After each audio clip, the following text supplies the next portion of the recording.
दोस्तों, मैक्सिको के इंतहाई सिक्योर जेल में चक्कर लगाता हुआ यह इंसान कोई आम आदमी नहीं है, बल्कि यह दुनिया का सबसे बड़ा और खतरनाक ड्रग स्मगलर एल चैपो है। इसके सेल में खास सीसीटीवी कैमरास लगाए गए हैं, जिनकी मदद से 24 घंटे इस पर नजर रखी जाती है।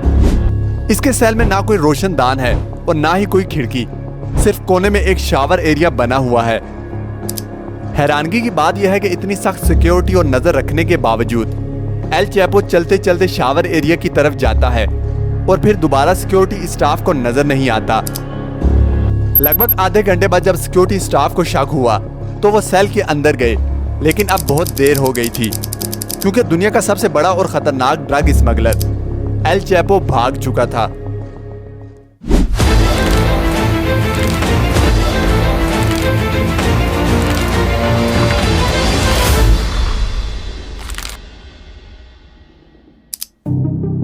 दोस्तों, 1957 में मैक्सिको के एक छोटे से टाउन बादिराग्वाता में पैदा होने वाले एल चैपो का असल नाम आकेन गिज़मैन है, लेकिन बाद में इसने खुद को एल चैपो का नाम दे दिया। एल चैपो को ड्रग ट्रेडिंग की यह आदत विरासत में मिली थी। इसका बाप, जो खुद एक छोटा मोटा ड्रग डीलर था, इसने छोटी सी एज में एल चैपो को घर से निकाल दिया। एल चैपो के पास गुजारा करने के लिए कोई जॉब नहीं थी। ढूंढने पर जब इसे जॉब नहीं मिली तो एल चैपो ने भी ड्रग्स बेचना शुरू कर दी। सिर्फ 15 साल की एज में एल चैपो ने खुद की ड्रग्स उगाना शुरू कर दी। वो अपने लिए कोई सुनसान एरिया चूज करता और फिर इसमें मैरोना उगाने लगता। आहिस्ता आहिस्ता इसकी ड्रग ट्रेडिंग इतनी बढ़ने लगी कि मैक्सिको के बड़े बड़े ड्रग डीलर इसको अपने गैंग में लेना चाहते थे। 1970s में इसने एल ग्वेरा पामा नामी एक ड्रग ट्रेडिंग गैंग को ज्वाइन किया। इस गैंग में वो ड्रग की स्मगलिंग की निगरानी किया करता था। एल चैपो अपने काम में इतना सख्त था कि जब भी कोई डिलीवरी लेट होती तो वो ड्रग डीलर को मार देता। 1980s में एल चैपो ने उस वक्त के सबसे मशहूर ड्रग डीलर एल पार्डिनो ग्याडो के गैंग को ज्वाइन किया। ये गैंग मैक्सिको में ड्रग ट्रेडिंग का सबसे बड़ा गैंग था। एल चैपो को इस गैंग में लॉजिस्टिक और ड्रग शिपमेंट की जिम्मेदारी दी गई। इसका काम कोलंबिया से मैक्सिको आने वाले ड्रग्स पर नजर रखना था। लेकिन 1989 में गैंग का लीडर पार्डिनो ग्याडो एजेंसीज के हाथों पकड़ा गया और इसका गैंग टूट गया। इस मौके का फायदा उठाते हुए एल चैपो ने अपना खुद का गैंग बनाया, जिसे इसने सिनालो कार्टेल का नाम दिया। अब अमेरिका में 2 रास्तों से ड्रग्स पहुंचाई जाती थी। ज्यादातर ड्रग्स कैरिबियन से आती थी और दूसरा रास्ता था मैक्सिकन बॉर्डर्स का। अमेरिकन एजेंसीज ने अपना सारा फोकस कैरिबियन की तरफ रखा हुआ था और बहुत से ड्रग डीलर्स पकड़े जा चुके थे।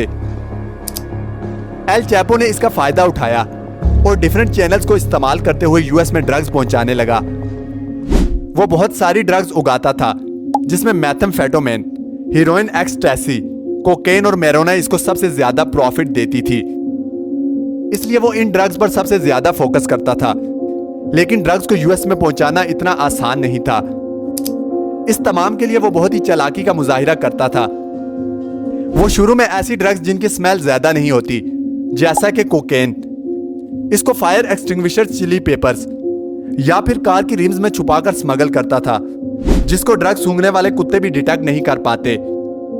लेकिन मसला यह था कि कोकेन के अलावा दूसरी ड्रग्स इस तरीके से स्मगल नहीं हो सकती थी। इसीलिए इसने एक ऐसा तरीका इख्तियार किया जो एल चैपो की पहचान बन गया, और वो तरीका था टनल्स यानी सुरंगें। एल चैपो लाखों डॉलर्स इन्वेस्ट करके एक्सपर्ट्स हायर करता और जमीन के नीचे ऐसी टनल्स बनाता जिसमें इलेक्ट्रिसिटी और वेंटिलेशन का पूरा सिस्टम मौजूद था, और इन टनल्स के जरिए वो यूएस में ड्रग्स स्मगल करने लगा। 1990 में फेडरल ब्यूरो ऑफ इन्वेस्टिगेशन के ऑफिसर्स तब हैरान रह गए जब इनको एल चैपो की पहली टनल मिली। ये टनल लगभग 300 फीट लंबी और इसमें बिजली का मुकम्मल बंदोबस्त मौजूद था। ये टनल एक घर के अंदर से निकलती थी, जो कि एल चैपो का सेफ हाउस हुआ करता था, और इमरजेंसी की सूरत में एल चैपो इस टनल के जरिए भाग सकता था। एल चैपो को इस धंधे के सारे रूल्स मालूम थे, इसीलिए लाख कोशिश करने के बावजूद भी उसको पकड़ना मुश्किल था। नवंबर 2000 में ओटी मासा में एक और टनल मिली, जिसमें ऐसी ही फैसिलिटीज मौजूद थी, लेकिन इस टनल में रेल सिस्टम भी मौजूद था, जिससे कंस्ट्रक्शन के दौरान मलबा और बाद में ड्रग्स ट्रांसपोर्ट की जाती थी। इसकी कमाल महारत को देखते हुए एल चैपो और इसके गैंग को गैंग ऑफ टनल्स कहा जाने लगा। वो अपनी टनल्स इस कदर गहरी बनाता था कि ग्राउंड पेनिट्रेटिंग रडार मशीन भी इसको डिटेक्ट नहीं कर पाती थी, और टनल्स की एंट्रेंस को वो चालाकी से छुपाया करता था, जैसा कि बाथरूम, टब या फिर टॉयलेट के नीचे। टनल्स बनाने से पहले वो जगह को बहुत ध्यान से चूज करता।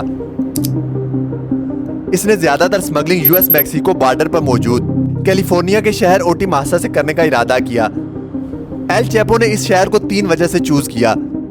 पहला यह कि ओटिमासा 2 मेजर ट्रांसपोर्ट हब्स टिजुआना और सैन डियागो के नजदीक था, और ड्रग्स को इन हब्स की वजह से एजेंट्स तक ट्रांसपोर्ट करना एल चैपो के लिए आसान था।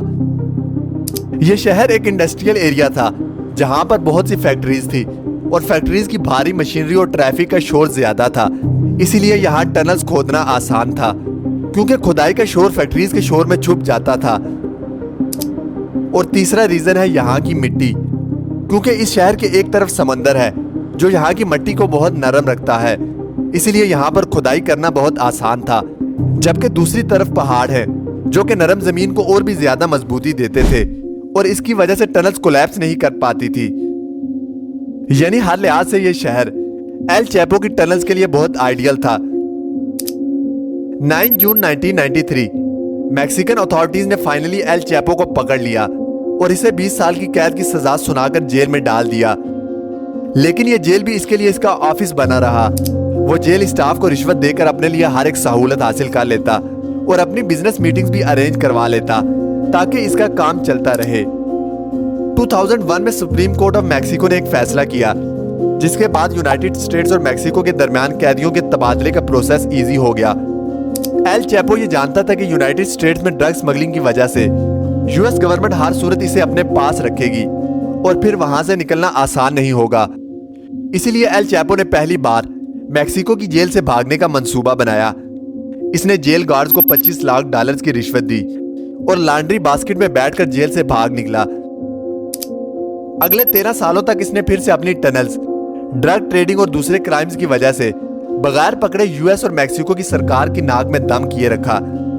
लेकिन 13 साल की मेहनत के बाद मैक्सिकन एजेंसीज इसकी एग्जैक्ट लोकेशन पता चलाने में कामयाब हो गई और इसके घर पर रेड कर दी। अब की बार भी इसने भागने का बंदोबस्त कर रखा था। वो बाथरूम में बाथटब के नीचे एक सीक्रेट टनल में घुस गया, लेकिन अथॉरिटीज ने इसको ज्यादा दूर जाने नहीं दिया और फाइनली वो एक बार फिर से पकड़ा गया। अब इसे मैक्सिको की सबसे महफूज जेल एल्टीप्लानो मैक्सिमम सिक्योरिटी प्रिजन में भेज दिया गया और इस पर कड़ी नजर रखी जाने लगी। लेकिन सिर्फ 1 साल बाद 11 जुलाई 2015 एल चैपो अपने सेल में ठहर रहा था। लगभग रात के 8:50 पर एल चैपो शावर एरिया के पास जाता है। इसके सेल में सिर्फ एक शावर एरिया ही था जो कि कैमरा की आंख से छुपा हुआ था। लगभग आधे घंटे बाद जब वो कैमरा पर नहीं देखा गया तो सेल का मुआयना करने के लिए सिक्योरिटी स्टाफ ने लॉकअप को खोला। जब तक गार्ड्स अंदर गए तब तक एल चैपो भाग चुका था। इसने बड़ी चालाकी के साथ शावर एरिया के गटर को बड़ा करके एक टनल खोद दी जो कि नीचे एक बड़ी टनल के साथ कनेक्टेड थी। यह टनल लगभग 1.5 किलोमीटर दूर एक करीबी कंस्ट्रक्शन साइट तक खुलती थी। जमीन से 33 फीट नीचे और 5 फीट 7 इंच चौड़ी यह टनल इतनी बड़ी थी कि इसमें आसानी से इंसान गुजर सकता था। लेकिन इस बार इसकी आजादी ज्यादा लंबी नहीं थी। 8 जनवरी 2016 लॉस मूचेस में मैक्सिकन मैरीन्स ने इसके सेफ हाउस पर फिर से हमला किया और शदीद मुजाहमत के बाद वो एक बार फिर से पकड़ा गया। इस बार अमेरिकन गवर्नमेंट ज्यादा रिस्क नहीं लेना चाहती थी, इसलिए 2017 में एल चैपो को मैक्सिकन सरकार ने यूएस के हवाले कर दिया, जहां वो सुपर मैक्स प्रिजन कोलोराडो में अपनी उम्र कैद की सजा काट रहा है। लेकिन हकीकत यह है कि चाहे जितनी भी सिक्योरिटी हो, अमेरिकन गवर्नमेंट को हमेशा ये डर रहता है कि कहीं एल चैपो भाग न जाए